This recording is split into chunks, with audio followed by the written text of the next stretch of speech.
Hello there, World of Tankers, and welcome to the channel. I'm of course your host, Droodles Blitz, and in today's video, we are going to be taking a look at the Type 57. This is a Tier 8 Japanese premium heavy tank that was just released in stores today. We're going to be talking about its armor profile, its playstyle, and how it is as an overall tank.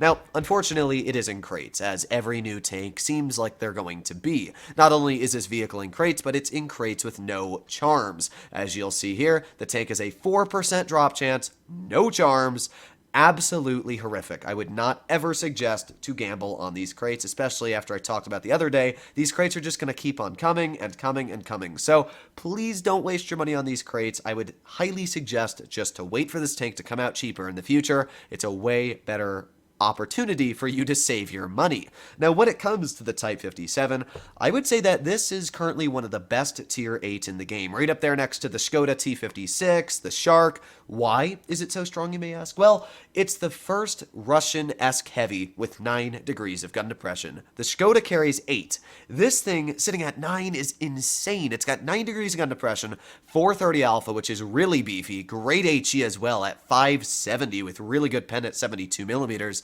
So it's got a great gun when it comes to alpha. Its pen is fantastic for standard at 230. And when it comes to its overall accuracy, on paper, it looks terrible. 5.1 seconds of aiming time, 0.385 dispersion. But here's the really weird part. If you actually take a look at my accuracy, I'm 93% in this vehicle. It really doesn't miss shots. So you're going to notice that when I actually showcase 2 replays, the tank does a very solid job of penetrating shells and doing a pretty decent job in general. Now, when it comes to my overall statistics in the tank, my win rate's a bit low, 71%. I really wanted to keep it up towards 80, but the average damage you can easily see, even with 17 battles, is over 3,100 damage. So clearly showcasing that this is a very capable tank, gets great damage out. You just have to know how to use it. There's a lot of people out there that have been calling this worse than the 252. Yeah, its lower plate is worse. Its lower plate is larger and it's weaker, as you'll see. So if you're showing your lower plate, then sure, the tank's going to be worse than the 252, but that's your fault. Don't showcase the lower plate. Hide the lower plate, use the 9 degrees of gun depression, and then you're looking at this haul down beast. And obviously, if you're using that 9 degrees and your lower plate's hidden like this, you know, if we just pretend this is a wall here, that's what the tank looks like. I mean, that is all red. You're not going to pen it anywhere at that point. So this tank is meant to be a ridgeline beast, but as well with amazing side scraping capabilities. You can see even at this angle here, your sides are over 258 thick, and because your sides are so angled on the edges as well, you can get just some ridiculous bounces on the side of this tank. It's a fantastic side scraper. I've gotten a lot of bounces while using it myself, probably on average blocking at least 1,000 to 1,500 a game. When it comes to the turret armor, also fantastic. Even with premium shells from a 252, you can see that it's quite thick, over 258 millimeters thick. Even haul down, because it's only the lower part that's weak, you can easily just use your gun like this, hide this lower part, and then only showcase the part where your gun pokes, which is incredibly hard to penetrate. When it comes to the weak spot on the roof, this is a very big weak spot. The hatch is only 80 millimeters thick, and you'll pen it every time if you shoot it. But here's the big killer. When you use gun depression, it's not there. I mean, you can see it's completely hidden. So use this tank haul down, all of your weak spots vanish. When it comes to side armor, pretty good, 120, 160. It's not going to be HE'd in the sides, but the rear, be careful. The rear is 40 millimeters thick and 51 on the back of the turret, meaning that a lot of HE shells, especially from 120 and above, will easily penetrate the sides, not the sides, but the rear of the tank. So be careful on that. Side of the turret's also over 100, so pretty good over there. If you do want to HE the side of the turret, this is the only spot, the side of the hatch, that you'll actually be able to hit. So armor, as you can see, is very solid, similar to a 252. 252's actually got weaker sides, as you'll notice when it comes to the side scraping capability on this tank. This angle here is a non-pen, this angle here is a non-pen, but they're pretty similar on the side armor overall. So that's just great news when it comes overall to this tank, especially because I'm actually using heat there. With AP, you'll notice the penetration angle is a lot easier. So yeah, honestly, really solid armor, especially compared to the 252. And judging that this tank doesn't have that 9 degrees of gun depression, very, very big advantage over it. So let's break into the replays and see just exactly what this tank can do. Now, when it comes to the overall statistics of the Type 57, it's quite good. I mean, honestly, it goes 39 kilometers per hour. I was like, huh? Yeah, but 39 kilometers per hour for top speed. I don't know why they didn't just make it 40. And it goes 15 in reverse. So quite mobile. And the alpha at 430 is actually quite a big difference from 400 damage per shot. It means that any opponent that's 400 health, you can quite easily guarantee is going to be an insta-kill. So that's great. When it comes to the camouflage, it's 2,500 gold. I think the camo looks great. Let me know what you guys think about the camo. It's got a bit of graffiti on it. Definitely one of the coolest looking camos in the game, at least I would say. But yeah, very, very cool tank. Now, there is one thing that a lot of you probably noticed about this tank that isn't great, and that is the DPM. It's horrific. It's 1,700 if you're like me running Cali. You can run Rammer, get it up to 1,900, but even then, a lot worse than even your average Russian heavy. That's because it's got, I would personally say, so much armor with the gun depression. It's also got so much alpha. It doesn't really need the DPM. I mean, you're going to see this game here, and this game is currently the highest damage done in the tank. Nobody has gotten a higher game than this, so this really showcases how you don't need the DPM to do well in the vehicle. So, we got a Tiger 1, we got the Chrysler, we got the M4190. I'm going to load an HE shell. Boom! 545.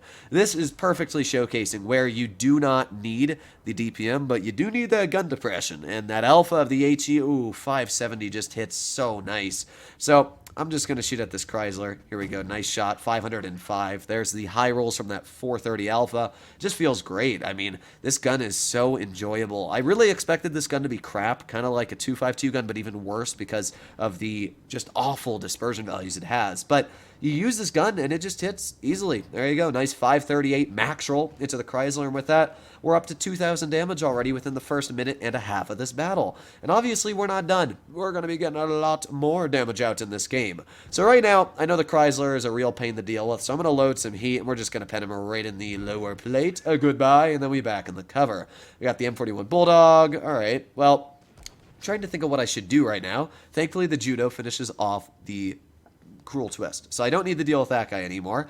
Tiger 1's off to the side. We got the 54E2 Shark and the Judo in front. Okay, well, I'm going to shoot at this 54E2 because it's a big ol' scary tank. There you go. Nice tap. Bit of a low roll at 390, but to be fair, we high rolled the previous 2 shells, so I really can't complain. I'm going to put on my adrenaline, and here we go. 4 more seconds left. We will have another shell ready. We're almost already up to 3,000 damage, which is a pretty decent chunk for a tier 8 battle, as many of you know. So here we go. The Shark pokes it, and I was going to shoot the Shark, but oh well. We'll get a shell into the Tiger P. It works just as well. Nice 413 tap. Bit of a low roll, but whenever I use like a 430 Alpha, I just kind of always expect it to roll around 400. So, you know, it's pretty expected. Here we go. Aiming on the side of this Tiger P. Finish him off for 391. That's almost guaranteed, as I said, because of the Alpha this tank has. And now we're up to 3,500 damage. But you'll notice there's still 2 full health tanks left, basically, on the enemy team. We got the Shark, who is trying to push on my side. I don't know why he's doing this, because I've got more alpha than him.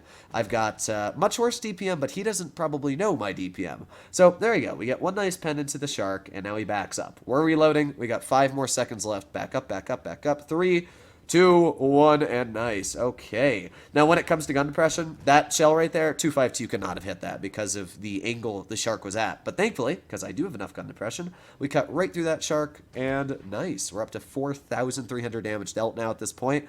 We're going to aim it on this 54E2 Shark, and fire. Nice. Okay, another nice shell out. Now we got the Judo left, so let's see if we can get some damage into him. Judo's got 800 hit points left and running the stock gun, which is just beautiful for me. So here we go, aiming on the side of his tank. Nice tap once for 396. We got our adrenaline rolling. We're over 5,000 damage at this point.